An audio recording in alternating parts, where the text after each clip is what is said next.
नमस्कार, आप देख रहे हैं कंज्यूमर अड्डा और आपके साथ मैं हूं विपिन भट्ट। और आज हम एक बड़ा सवाल उठा रहे हैं कि डायबिटीज का इलाज क्या सर्जरी है। लेकिन ऐसा हम क्यों कह रहे हैं? आपको लगेगा कि भाई डायबिटीज में सर्जरी कहां से आ गई। एक गोली ले लेते हैं, ज़्यादा से ज़्यादा किसी की ज़्यादा डायबिटीज़ बढ़ जाए, अनकंट्रोल्ड हो जाए तो इंसुलिन के इंजेक्शंस लिए जाते हैं। लेकिन सर्जरी, जी हाँ, सर्जरी भी होती है डायबिटीज़ को घटाने के लिए, जिसे आप बैरिएट्रिक सर्जरी बोलते हैं। क्या होती है इस पर और थोड़ी सी बातचीत करेंगे जिन्हें नहीं मालूम है। लेकिन क्या सर्जरी इसका इलाज, और आखिर ये बात अचानक से कहाँ से आ गई कि सर्जरी से डायबिटीज़ का इलाज। तो आइए आपको थोड़ा बैकग्राउंडर देते हैं, फिर चर्चा शुरू करेंगे। बताते हैं आपको कि क्या है यहाँ पर इस चर्चा के पीछे और क्यों हम ये बात कर रहे हैं। तो डायबिटीज में सर्जरी, देखिए बीएमआई यानी body mass index, diabetes control के लिए पेट की सर्जरी, पहला पॉइंट। जिनका बॉडी मास इंडेक्स है, मुझे लगता है बहुत सारे लोगों को आइडिया होगा कि बॉडी मास इंडेक्स क्या होता है। ये आपके वजन का और ये आपके हाइट का एक रेशियो है और कुछ और पैरामीटर्स उसमें रहते हैं। पिछला पॉइंट प्लीज लेकर आइए दोबारा, जिसमें हम बताते हैं कि अब तक क्या था। ये जिन लोगों के अंदर डायबिटीज अनकंट्रोल्ड होती है उनके लिए सर्जरी की बात होती थी। लेकिन जिनका 27.5 है बीएमआई वालों को भी अब कह रहे हैं कि सर्जरी से फायदा होगा। ये बात आपको थोड़ी आगे और समझ में आ जाएगी कि ऐसा क्यों कह रहे हैं। अंतर्राष्ट्रीय संस्थाओं ने इसकी सिफारिश की है। अब तक क्या होता था कि कुछ भारतीय डॉक्टर्स भी इनफैक्ट इसकी सिफारिश कर रहे हैं। जो मैं आपको कह रहा था कि अब तक जो भारत में स्टैंडर्ड था कि 32.5 बीएमआई, अब इसको अभी ऐसा समझ लीजिए कि ये बीएमआई होता है उन लोगों का जो वजन में बहुत ज़्यादा होते हैं, जिनका शरीर थोड़ा मोटा ज़्यादा होता है। उनके लिए ये क्राइटेरिया था कि जिनकी बीएमआई भी इतनी ज़्यादा है, बहुत मोटे हैं, वो स्थूलकाय हैं और साथ में अनकंट्रोल डायबिटीज़ है, उनको ये बहुत ज़्यादा कंट्रोल करने के लिए सर्जरी कर दी जाती थी बैरिएट्रिक। जहाँ पर होता यह है कि आपके पेट को एक तरीके से स्टेपल कर दिया जाता है, अतिरिक्त चर्बी को निकाल दिया जाता है, आप पतले दिखने लगते हैं। लेकिन अब ये रिपोर्ट कहती है या अब ये बात बहस इस पर आ गई है कि जो नया स्टैंडर्ड सेट कर दिया है 27.5 बीएमआई, यानी एक दुबला पतला आदमी, इस बीएमआई के लोग कोई ऐसे बहुत मोटे हट्टे कट्टे नहीं होते, दुबले पतले, ज़्यादा से ज़्यादा थोड़ी बहुत तूंद निकली हुई उनकी हो सकती है। उनकी भी अगर डायबिटीज़ अनकंट्रोल्ड है तो उनका भी इलाज सर्जरी से किया जा सकता है। अब इस बात को लेके देश के डॉक्टरों में हो गए हैं दो फाड़ या दो मत, जिसको हम कहते हैं कि भाई क्या ये सही तरीका है कि आप दुबले पतले लोगों को भी या ऐसे लोग जिनकी थोड़ी बहुत चलिए चर्बी है पेट पर, उनका भी इलाज सर्जरी से करें या फिर उन्हें गोलियों से ठीक करें, दवाओं से ठीक करें। इसी को आज हम भी चर्चा में लेकर आ रहे हैं। हमारे साथ कार्यक्रम में जुड़ रहे हैं लीलावती हॉस्पिटल के bariatric surgeon doctor Shashank Shah, रोजबॉक हॉस्पिटल के senior consultant bariatric and laparoscopic surgery doctor Rajat Goyal और एसएल रहेजा हॉस्पिटल के senior diabetologist doctor Anil Bhoraskar. आप सभी का बहुत बहुत स्वागत है। डॉक्टर भोरासकर हमारे साथ सबसे पहले जुड़े हुए हैं, तो हम उनसे ही शुरुआत करते हैं। सो डॉक्टर साहब, ये जो बहस चल रही है इसमें आपका क्या मत है? क्या दुबले पतले लोग, अब मैं बीएमआई का इस्तेमाल बार बार नहीं करता, मैं ज़्यादा आसान भाषा का यहाँ इस्तेमाल करता हूँ कि जो लोग मोटे नहीं हैं उतने, दुबले पतले हैं, पतली काया के हैं, क्या उनमें भी अगर डायबिटीज़ अनकंट्रोल हो जाए तो बैरिएट्रिक सर्जरी उसे रिड्यूस करने का या उसका इलाज करने का सही तरीका है बनिस्बत की गोली दवाइयाँ दी जाएं? यहाँ पे मैं एक चीज आपको जरूर बताऊंगा कि लास्ट 40 ईयर्स यानी कि 40 साल मैं डायबिटीज के लोगों के ऊपर इलाज कर रहा हूँ। और आमतौर पे मेरे पास जो लोग आते हैं वो बीएमआई 20 से लेके 30-35 तक रहते हैं। ओके। यानी कि बीएमआई आजकल हम कम बोलते हैं, जैसे हम विसरल फैट के बारे में जास्ती बोलते हैं। यानी कि we call our Indian subjects as thin fat Indians. What is the thin fat Indian? At a BMI of 20 हमारे जो धोंद है, waist circumference is more than 88 centimetre. यानी कि आमतौर पे साउथ एशियंस की जो फिनोटाइप है, जेनेटिक मेकअप है, वो उनका कि मसल्स मास कम है, वजन कम है, बीएमआई कम है, लेकिन बहुत सारा वेट पेट के ऊपर है, right, which is a very big risk factor for heart disease, diabetes and even cancer also now. ये जरूर है कि ये पेट के ऊपर का जो मोटापा है वो कैसे भी करके हमको कम करना है। ओके। उसमें first thing is obviously diet, और आमतौर पे लोग कर पाते हैं। Even reversal of diabetes, diabetes in रेमिशन, and there are so many studies which have shown that a person who loses weight on the abdomen जी। has a same chance of living like a non-diabetic person. So ठीक है। आमतौर पे मैं ये जास्ती करके recommend करता हूँ of reversal of diabetes with the help of conservative treatment, medications, exercise. अब सबसे बड़ा चीज जो है वो आम लोगों को डिफिकल्ट है, इस मुंह के ऊपर ताबा। मेरे को बचपन से मेरी माँ ने कहा था जी। कि जबान में के मुंह में कोई भी चीज डालने के पहले या जबान के बाहर कोई भी चीज निकालने के 10 टाइम सोचिए। सही बात है। कि कितना इंपॉर्टेंट है लाइफ में। Yes, हम लोग ये नहीं कर पाते आमतौर पे। There is abundance of food India. If the world, the Modi ji जो बोलते हैं कि वसुदेवकम कुटुंबकम, the whole universe is one family, then बिल्कुल। India will be the kitchen of that family. सही कह रहे That हैं is the diversity of food and taste of the food that we have. So to stay away from this food आप। जी। is a major problem. तो for सही, many ठीक है doctor साहब, तो आपका कहना है कि ठीक है वो एक उपाय है, लेकिन उसका सही तरीका, तो क्योंकि डायबिटीज़ को आप लाइफस्टाइल डिजीज़ ही कहते हैं, तो लाइफस्टाइल के तरीके से ही आप उसे ठीक करने की कोशिश कीजिए, यानी वजन को घटाइए। और जो कह रहे हैं सबसे बड़ा रिस्क फैक्टर ही वही है कि जो पेट के आसपास का वजन है या चर्बी है जिसे कहते हैं, लेकिन आप क्या कह रहे हैं, उसी चर्बी को हटाने का काम करती है बैरियाट्रिक सर्जरी। तो डॉक्टर शशांक शाह भी हमारे साथ जुड़ गए हैं। डॉक्टर साहब, क्या ये सर्जरी उन लोगों पे भी एप्लीकेबल होनी चाहिए? अब कुछ मैं पढ़ रहा हूँ, जितनी डिटेल स्टडी करी है उतनी चीज़ें निकलती जा रही हैं कि पुराने रिसर्च भी कह रहे हैं कि हाँ भाई, जिनको एक्यूट डायबिटीज़ है उन पर, पतले लोगों पर भी ये काम कर सकती है। सवाल अच्छा है, और उसमें से एक रिसर्च मेरे यूनिट से है जहाँ पे बीएमआई जिनका 27.5 से आगे था और उनका डायबिटीज दवाइयों के बावजूद बहुत अनकंट्रोल्ड और सीवियर था, उनके लिए ये मेटाबॉलिक और बैरियाट्रिक सर्जरी की थी, और उसके रिजल्ट में surgery was superior to medical treatment.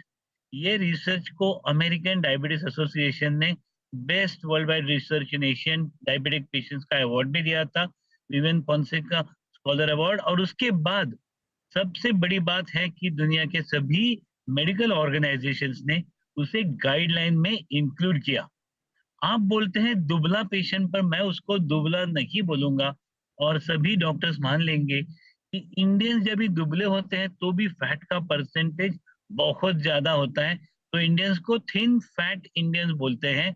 और सभी गाइडलाइन से 27.5 से अगर ज्यादा बीएमआई हो तो फैट का परसेंटेज ज्यादा होता है, स्पेशली जिनका फैट का परसेंटेज पेट के अंदर ज्यादा होता है। वो सर ने अभी बोला, डॉक्टर साहब ने, वैसे सब कोशिश कर भी रहे हैं, जितना होता है उतना, उनको दवाई भी मिल रही है, और उसी के बावजूद अगर उनका डायबिटीज इतना प्रोग्रेसिव हुआ कि न्यूरोपैथी कंट्रोल नहीं हो रही है, खाना कंट्रोल नहीं हो रहा है, सब कुछ लोग समझाते हैं पर उनसे वो चीज फॉलो नहीं हो रही है, ऐसे हो सकता है, तो ऐसे बीमार पेशेंट को भी कोई ना कोई सॉल्यूशन का ऑप्शन होना चाहिए, और वो ऑप्शन होता है मेटाबॉलिक एंड बैरियाट्रिक सर्जरी, जिसमें स्टमक और इंटेस्टाइन के हार्मोन्स, जैसे स्टमक का ग्रेलिन, इंटेस्टाइन का GLP-1, PYY, जो कि डायबिटोलॉजिस्ट ज्यादातर दवा के आने यूज करते हैं, ये बॉडी के नेचुरल सोर्स से फिजियोलॉजिकल डोज में तैयार होता है, और जो नेचुरल होता है उससे पैनक्रियास की कैपेसिटी बढ़ जाती है, पैनक्रियास ज्यादा अच्छा काम करने लगता है, इंसुलिन ज्यादा काम करने लगता है, इंसुलिन रेजिस्टेंस कम होता है, और सबसे इम्पोर्टेंट, ये मेटाबॉलिक और बैरियाट्रिक सर्जरी के बाकी के बेनिफिट्स बहुत ज्यादा हैं। ब्लड प्रेशर कम होना, कोलेस्टेरॉल, ट्राइग्लिसराइड्स कम होना, स्नोरिंग कम होना, लिवर का फैट कम होना, और इंफ्लेमेटरी मार्कर्स कम होना। और ऐसा सभी जगह पे पब्लिश्ड है कि अगर इस तरह के चेंजेस हो जाए तो लॉन्ग टर्म हार्ट, किडनी की बीमारियां कम हो जाती है। और ये सिर्फ शुगर की बीमारी के लिए नहीं है, ये ओवरऑल पेशेंट का सर्वाइवल, क्वालिटी ऑफ लाइफ कि उससे मतलब उसके फायदे हैं अपने। अब मैं डॉक्टर गोयल आपसे पूछना चाहता हूं कि अगर मैं समझना चाहूं कितने परसेंटेज ऑफ डायबिटीज केसेस को ठीक करने के लिए बैरियाट्रिक सर्जरी लगती है और कितने लोग लाइफस्टाइल में बदलाव और जो भी मेडिकेशन आप देते हैं उससे ठीक होते हैं? क्या परसेंटेज होगा फिलहाल इस समय हिंदुस्तान की बात करें तो? सर हर कोई, thank you very much for including me in the program. Sir हर कोई चाहता है कि लाइफस्टाइल मॉडिफिकेशन से ही ठीक हो। अगर कोई भी बच्चा है या अडल्ट है या मीडियम एज इंडिविजुअल है तो सबसे पहले तो सर लाइफस्टाइल मॉडिफिकेशन ही करना चाहिए, जिसके अंदर डाइट और एक्सरसाइज बहुत इंपॉर्टेंट है। और कोई भी डायबिटोलॉजिस्ट, एंड्रोक्राइनोलॉजिस्ट सबसे पहले यही बोलते हैं कि शुगर कंट्रोल करना है तो थोड़ा वॉक करिए 40 minute per day 5 days a week, और अपनी डाइट कंट्रोल करिए। बट ट्रस्ट मी, मेरे फादर को भी 30 ईयर से डायबिटीज है, लेकिन डाइट कंट्रोल नहीं होता है। एक्टिविटी लेवल, लाइफस्टाइल मॉडिफिकेशन आप कोशिश करते हैं, लेकिन बहुत कम परसेंटेज ऑफ लोग हैं जो ये कर पाते हैं बिकॉज ऑफ एग्रीड, मैं आपकी बात से सहमत हूँ। बहुत सारे लोग नहीं कर पाते ना, जो अभी डॉक्टर साहब अनिल जी शुरू में कह रहे थे कि वो मुंह पे कंट्रोल नहीं आ पाता है और तमाम चीजें हैं, जो अब इसको क्रिटिसाइज करने का मतलब नहीं, लेकिन आपका कहना सही है, बहुत सारे लोग नहीं कर पाते हैं। तो सर उन लोगों के अंदर bariatric surgery exactly diet control completely कर देता है। हाँ, तो मैं डॉक्टर साहब ये जानना चाह रहा था कि अभी आज की तारीख में जब हम मानते हैं कि 7-8 करोड़ तो नॉन पेशेंट है हमारे पास, कितना परसेंटेज होगा जो लोग इस सर्जरी के लिए जाते हैं? सर बहुत कम परसेंटेज है सर, बहुत कम। आई थिंक लेस देन 5% ही सर्जरी के लिए जाते हैं, क्योंकि अवेयरनेस नहीं है। सेकेंडली थोड़ा सा नेगेटिव पब्लिसिटी हो जाती है। जब भी कोई बैरियाट्रिक सर्जरी में कुछ भी होता है तो नेगेटिव पब्लिसिटी में चले जाता है। ऊपर से जो पेशेंट है जो ऑपरेट कराते हैं वो सर्जरी को छुपाते हैं अपने कोलीग्स से या अपनी फैमिली में, कई बार अपनी फैमिली को भी नहीं बताते हैं। तो उस वजह से जो परसेंटेज है वो कम है, लेकिन ऑब्वियसली धीरे धीरे अवेयरनेस बढ़ रहा है। जैसे आपका प्रोग्राम, ऐसे अवेयरनेस बढ़ेगा और लोग इसके बारे में जिनको फायदा होगा वो जरूर इसको अडॉप्ट करेंगे। Doctor Shashank, cost factor? Fortunately अभी ये मेटाबॉलिक और बैरियाट्रिक सर्जरी इंश्योरेंस में आ गई हैं, और हमारे बहुत सारे डायबिटीज वाले पेशेंट को भी अगर डायबिटीज के लिए ट्रीटमेंट करते हैं और डायबिटीज डिक्लेयर्ड है तो इंश्योरेंस में कवर मिलता है। और इसका सब इक्विपमेंट से डिपेंडेंट सर्जरी है, तो it cost around 3 to 5 lakh rupees across may be different variation. चलिए 3 से 5 लाख रुपए तो ना मैं कहूंगा कि आज की तारीख में बहुत बहुत महंगी साइड पे, लेकिन सस्ती भी नहीं है। 3 से 5 लाख रुपए मैटर करती है, ठीक है, इंश्योरेंस में कवर्ड होती होगी। लेकिन एक अहम सवाल अब मैं आपसे अलग अलग करके पूछूंगा, लेकिन पहले डॉक्टर अनिल आपके पास जा रहा हूं। जैसे अभी डॉक्टर शशांक शाह ने एक्सप्लेन किया कि एक बैरियाट्रिक सर्जरी के बहुत सारे फायदे हैं, डायबिटीज कंट्रोल तो होता ही है, बाकी उससे ढेर सारी चीजें, हार्ट और ये तमाम चीजें और वो तमाम दूसरी चीजें भी कंट्रोल हो जाती है। क्या जो ये काम ये सर्जरी कर रही है, मान लीजिए, मैं वो भी उस बात से भी सहमत हूं कि बहुत सारे लोग कंट्रोल नहीं कर पाते अपने खान पान को, वो नहीं होता उनसे, लेकिन क्या लाइफस्टाइल चेंजेस से वही चीजें अचीव की जा सकती हैं जो एक बैरियाट्रिक सर्जरी करती है? 100%। एंड एक्चुअली आप अगर सोचेंगे तो मैं ये सर्जरी को जरा भी गलत नहीं कहता हूं। It is a definitely a life saving surgery in many patients, because जब मॉर्बिड ओबेसिटी है, हम लोग ओबेसिटी का classification in literature term is manageable, adorable यानी कि अच्छा दिखना, एंड पीटीएबल। पीटीएबल मीन्स आप वो आदमी को देखेंगे तो आपको उससे तरस आती है। He cannot walk, he cannot do his regular work. तो ये आदमी लोगों को we try all the possibilities and bariatric surgery is one option. But the point is, सबसे बड़ा प्रॉब्लम यह है कि आप जो स्टमक नाम की चीज जो भगवान ने बनाई है, it has an enormous ability to grow back again to original size. आप अगर 1/3 स्टमक काटेंगे, मेरे सर्जरी, मेरे सब दोस्त लोग will be agreeing with me, they सहमत हो मेरे साथ कि स्टमक काटने के बाद अगर आदमी डाइट पे काबू नहीं करता है या वही किस्म के, अगर उसको लगा कि bariatric surgery, luckily bariatric surgery के बाद 6 वीक्स तो हम लिक्विड डाइट ही देते हैं, उसको सॉलिड डाइट बाद में चालू करते हैं। लेकिन एक बार डायबिटिक सर्जरी हो गई और उसने देखा कि इसका इंसुलिन कम हो गया है, उसके बीटा सेल्स वापस प्रज्वलित हो गए हैं। Lipidoblastosis, one condition where the beta cells actually cause hyperplasia, the insulin resistance goes down, everything okay. But ये आदमी अगर वापस पहली तरफ खाना चालू करता है, then the stomach expands to the original size and the bariatric surgery fails to have the same beneficial effect if the person does not watch his dietary practices. I got at least 4 or 5 celebrities coming to me. Ethical reason I cannot take their names. They are back to square one. They have put on the same amount of weight and they have more morbidity now than before. So after bariatric surgery, if somebody is getting an impression that ये surgery मैं किया है, तो अभी मैं कुछ भी खा सकता हूँ, कुछ भी कर सकता हूँ, ये गलत है. Lifestyle modification, lifestyle interference has to be there. अपनी जो जीवन शैली है उसमें बदलाव जरूरी है. Got your point sir. जी, क्योंकि मुझे एक ब्रेक लेना होगा, लेकिन 2 बड़े सवाल, उसमें से एक का जवाब तो काफी हद तक डॉक्टर अनिल ने दे दिया. बहुत सारे लोग पूछ रहे हैं ऑनलाइन, क्योंकि देखते हैं कार्यक्रम की, क्या सर्जरी के बाद सब कुछ ठीक रहेगा, कभी कुछ चेंज नहीं होगा, क्या जो चाहें वो खा पी सकते हैं. तो वैसे तो वो अलग बात है कि ऑपरेशन के बाद क्या खाना पीना होता है, लेकिन हाँ यही कि आपने अगर अपनी लाइफस्टाइल को फिर भी खुला छोड़ दिया तो वापस से वही स्थिति बनेगी. एक हद तक जवाब आ गया. और बहुत सारे लोग ये भी पूछ रहे हैं कि एग्जैक्टली आप क्या करते हैं, क्या कर देते हैं, क्या पेट काट के निकाल देते हैं, चर्बी निकालते हैं. तो वो भी हमारे सर्जन मित्र बैठे हैं यहाँ पर, उनसे पूछेंगे. एक छोटा ब्रेक ले रहा हूं, लेकिन कई तरह के सवाल इस पर आ रहे हैं. वो सभी सवाल क्विकली हम लेंगे इस छोटे से ब्रेक के बाद.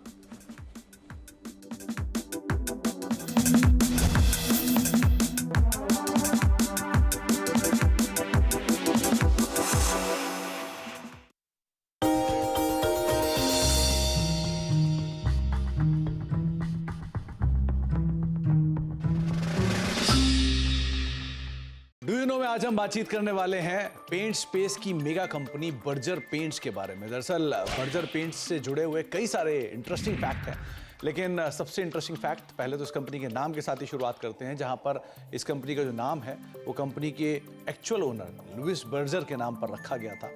262 साल पहले इस कंपनी की शुरुआत हुई थी और ये कंपनी जर्मनी से शुरू हुई थी और धीरे धीरे मल्टीपल एक्विजिशंस और मर्जर्स के थ्रू होते होते यहाँ तक की स्थिति में पहुंची है. इसके अलावा कुछ इंटरेस्टिंग फैक्ट में ये भी है कि ये दुनिया की 14वीं सबसे बड़ी पेंट कंपनी है, एशिया की 4थी सबसे बड़ी पेंट कंपनी है और भारत की दूसरी सबसे बड़ी पेंट कंपनी के तौर पर शुमार है और करीब करीब 15 से लेकर 20% के आसपास का मार्केट शेयर अपने स्पेस के अंदर कमांड करती है. हालांकि जो लीडर है उसका हाफ मार्केट शेयर है, लेकिन फिर भी कंपनी का एक स्ट्रॉन्ग मार्केट शेयर अभी भी कमांड करती है. बर्जर पेंट्स इंडिया में करीब करीब 99 साल पहले से कामकाज कर रही है और एक इंटरेस्टिंग पार्ट ये भी है कि 99 साल पहले इसका नाम था हैडफील्ड इंडिया, जिसके साथ इसने शुरुआत की थी कोलकाता में और वहां से धीरे धीरे फेरबदल होना शुरू हुआ. Hero MotoCorp, royal Enfield, Ashok Leyland, Tata Motors, TVS, Yamaha, साथ ही साथ hero group, Honda group, Bajaj group, ये सब वो ग्रुप्स हैं जो कि बर्जर पेंट का पेंट यूज करते हैं और अलग अलग व्हीकल्स जो हैं कंपनी के वो इन प्रोडक्ट बर्जर के प्रोडक्ट्स के जरिए आप मार्केट में देख भी पा रहे हैं.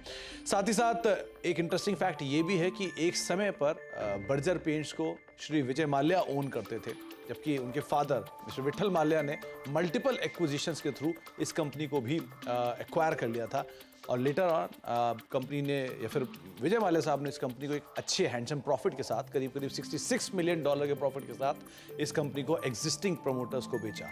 तो ऐसे मल्टीपल एक्विजिशंस एंड टेकओवर्स पिछले 99 साल की हिस्ट्री में बर्जर पेंट्स के अंदर आपने देखे हैं. साथ ही साथ बर्जर पेंट के साथ कुछ और इंटरेस्टिंग तथ्यों में से ये बांग्लादेश की सबसे पुरानी और साथ साथ सबसे बड़ी पेंट कंपनी के तौर पर शुमार है और करीब करीब 50% से ज़्यादा का मार्केट शेयर ये पेंट स्पेस में बांग्लादेश के अंदर कमांड करती है. एक इंटरेस्टिंग फैक्ट ये भी है कि नाइजीरियन स्टॉक एक्सचेंज पर पहली पेंट कंपनी अगर कोई लिस्ट हुई थी तो वो थी बर्जर पेंट्स और ये करीब करीब 50 साल पहले नाइजीरियन स्टॉक एक्सचेंज पर लिस्ट होने वाली पहली पेंट कंपनी बनी थी. तो कुछ interesting fact Berger paints related, लेकिन सबसे रोचक तथ्य कि ये दुनिया की 14वीं, एशिया की 4थी और भारत की दूसरी सबसे बड़ी पेंट कंपनी है. तो कुछ interesting fact Berger paints related, आगे भी कुछ और फैक्ट लेकर आते हैं.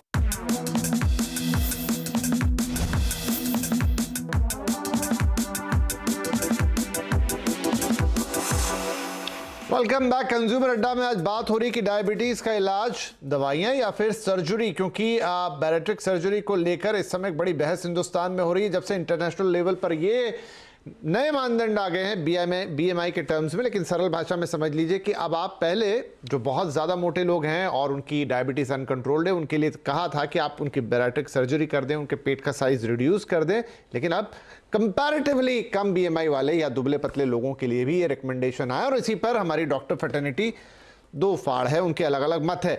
लेकिन डॉक्टर शाह, कुछ दर्शकों ने पूछा, क्विकली मैं चाहूंगा, बहुत जल्दी, ज्यादा समय नहीं होगा, कि आप क्या करते हैं जब बैरिएट्रिक सर्जरी करते हैं? पेट में से क्या सिर्फ आप चर्बी निकाल देते हैं? उसका कौन सा लेयर काटते हैं? होता क्या है?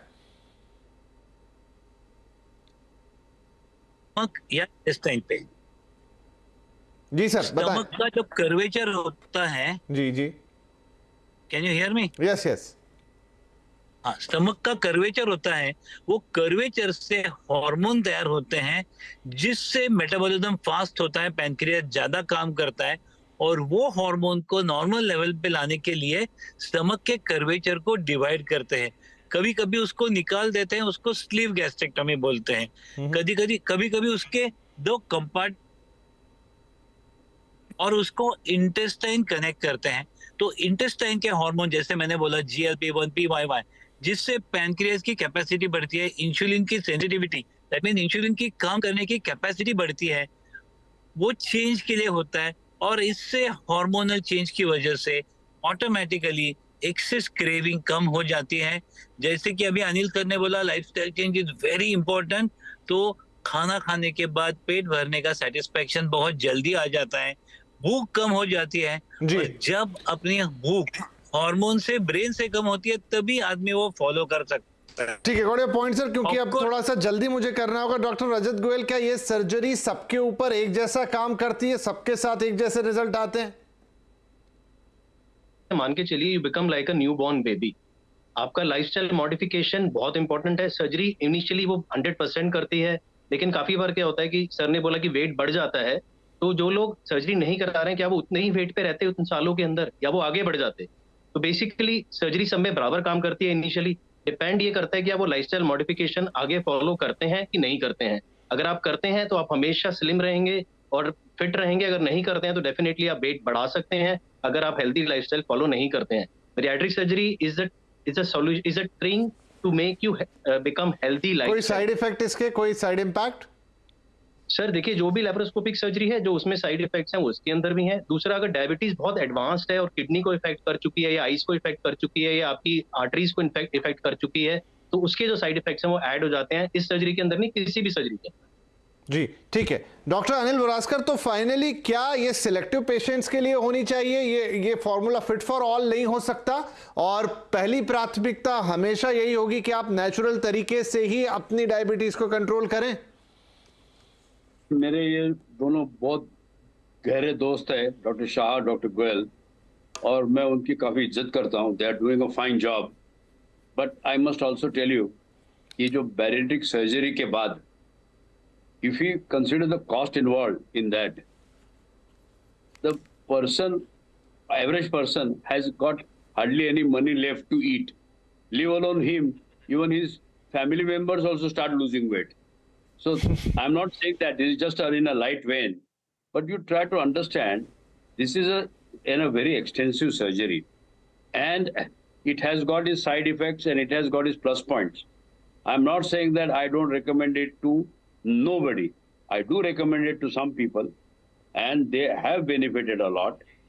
The point is, selection of patient is very, very important. For that, most important, you have to spend time with ये जो अपने सामने जो माँ बाप बैठे हैं, उनकी मेंटल स्टेट क्या है, what is his attitude, what is his understanding level, उसकी पर्सनालिटी क्या टाइप की है. You have to study that in detail. जी sir. The failure of both drugs as well as बड़े पॉइंट सर, क्योंकि अब मेरा समय बिल्कुल समाप्त हो गया, लेकिन आपकी बात मैं समझ गया। अभी भी साफ है कि इसको लेकर एक डिफरेंट डॉक्टर फ्रेटर्निटी के अंदर एक अलग अलग तरीके की अप्रोच है। एक का मानना है कि हाँ ये इलाज हो सकता है बिल्कुल, और जहां अनकंट्रोल्ड है उसके लिए शायद ये जीवनदायी हो सकता है, लेकिन दूसरी तरफ ये भी मानना है कि आप पहले उस लेवल पर, क्योंकि ये सारा मानसिक लेवल पर हो रहा है कि क्या वाकई में अपने लाइफस्टाइल लेवल से कंट्रोल कर नहीं सकते अपनी डायबिटीज को, तो एक सर्जरी के लिए जाएंगे, या फिर आपको लगता है कि नहीं सर्जरी इसका सीधा इलाज है, इतनी मेहनत क्यों करनी है। तो वाकई ये थोड़ी एक ऐसी स्थिति है जिसको और बातचीत की जरूरत लगेगी। हम आगे भी इस पर कुछ और शो करेंगे, क्योंकि डायबिटीज एक ऐसी चीज है जो देश में बहुत तेजी से बढ़ रही है, और जब उस पर बात है तो बात और विस्तार से होनी चाहिए। बहुत शुक्रिया फिलहाल आज आप तीनों ही महानुभावों का इस कार्यक्रम में शामिल होने के लिए। नमस्कार।